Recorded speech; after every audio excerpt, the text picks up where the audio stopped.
అర్థమైందా?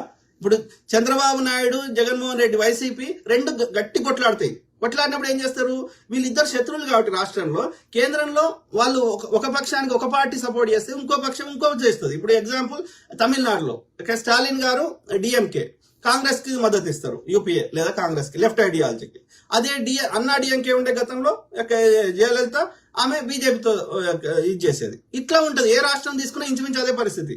ఓకే, ఇప్పుడు యూపీలో బీజేపీ ఉంటుంది, దానికి ఆపోజిట్ లో సమాజ్వాదీ పార్టీ ఉంటుంది, సమాజ్వాదీ పార్టీ కాంగ్రెస్ తోటి ఉంటుంది, ఇట్లా ఉంటది. కానీ ఆంధ్రప్రదేశ్ లో రెండు ప్రధాన పార్టీలు లేదా 3 పార్టీలు బీజేపీతో దోస్తీ చేస్తాయి. అంటే ఇది ఒక విచిత్రంగా లేదా, ఒక వింతగా లేదా?